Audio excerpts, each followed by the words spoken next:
السلام علیکم احباب، آج ایک نئے واقعے کے ساتھ میں آپ کی خدمت میں موجود ہیں، اور یہ واقعہ ہے ایک ایسے اللہ والے کا جس کی عمر تقریباً جس وقت انتقال فرمایا 22 سال تھی۔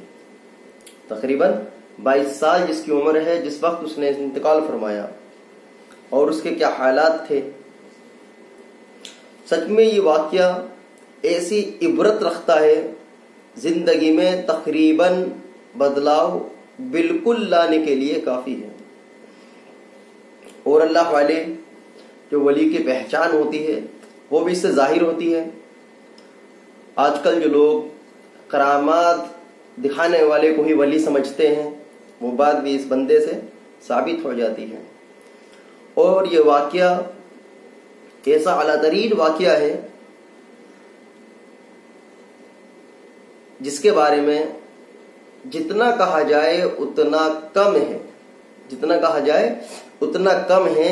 اس کی تعریف بھی ایسی ہے کہ جو بندہ آج بھی سنتا ہے اس بندے کے جیسے بننے کی خواہش رکھتا ہے کہ کاش میں بھی ایسا بن جاؤں۔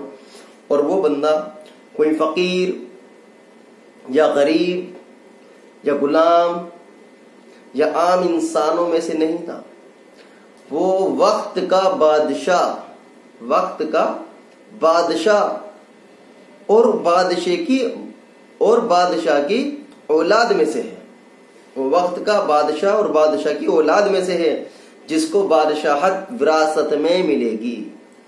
آج کا دور تو ایسا ہے، محنت کرنی پڑتی ہے بادشاہت کے لیے، کہاں الیکشن ہوں گے، کہاں چنا جائے گا، کتنی محنت ہوگی، تب جا کے کہیں جا کر بادشاہت ملتی ہے، اور کسی کو ملتی بھی نہیں، محنت بھی بیکار چلی جاتی ہے۔ لیکن یہ وہ بندہ ہے جسے وراثت میں بادشاہت ملی ہے، یہ وہ بندہ ہے جسے وراثت میں بادشاہت ملی ہے، اور یوں ہی نہیں کہ چھوٹے موٹے شہر کی بادشاہت ہو، ملک کی بادشاہت ہے۔ تو انشاءاللہ اس بارے میں ہم بات کر دیں، تاکہ قصے کی میں نے وضاحت تھوڑا پہلے کرنا بہتر سمجھا، کیونکہ بعد میں ہماری بھی ہمت نہیں ہوتی کہ ہم زیادہ اس بارے میں بیان کریں یا بات کریں۔ اور اس بندے کا جو رہائش کا گھر تھا وہ ایک کوٹیا تھی، ایک طرح سے جو آج کے دور میں وہ جو لکڑی کے اور پرال پتے لگا کر بنا دیتے ہیں، جھوپڑی ٹائپ کی، پرانے دور کے حساب سے آپ اندازہ لگا لیں، اس طرح کے ایک وہ گھر میں رہا کرتا تھا، اور کیا کماتا تھا، کیا کھاتا تھا۔ تو انشاءاللہ اس بارے میں ساری باتیں کلیئر ہو جائیں گی۔ آپ توجہ کے ساتھ اسے سنیں، آپ وقت نکالیں اس چیز کے سننے کے لیے۔ اگر آپ کے بعد میں فرصت ہے تو آپ انشاءاللہ واقعہ پورا سنیں گے، اور باقی واقعہ خود ایسا ہے کہ آپ کو پورا سننے پر مجبور کر دے گا کہ آخر کہانی کیا تھی۔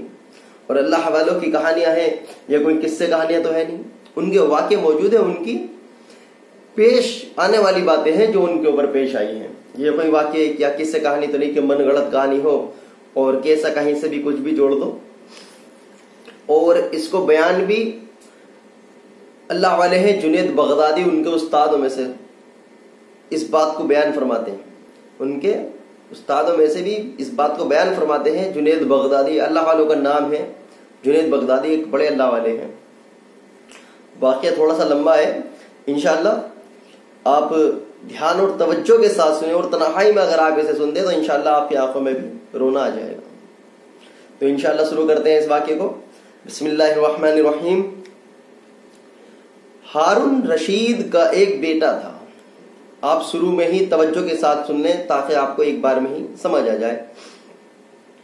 ہارون رشید کا ایک بیٹا تھا جس کی عمر تقریباً 16 سال کی تھی۔ وہ بہت کثرت سے جاہدوں اور بزرگوں کی مجلس میں رہا کرتا تھا، اور اکثر قبرستان چلا جاتا، وہاں جا کر کہتا کہ تم لوگ ہم سے پہلے دنیا میں تھے، دنیا کے مالک تھے، لیکن اس دنیا نے تمہیں نجات نہ دی، حتیٰ کہ تم قبروں میں پہنچ گئے۔ کاش مجھے کسی طرح خبر ہوتی کہ تم پر کیا گزر رہی ہے، اور تم سے کیا کیا سوال و جواب ہوئے ہیں۔ اور اکثر یہی شعر پڑھا کرتا تجو عن الجنہ اذو کل یوم ویحجنونی بقا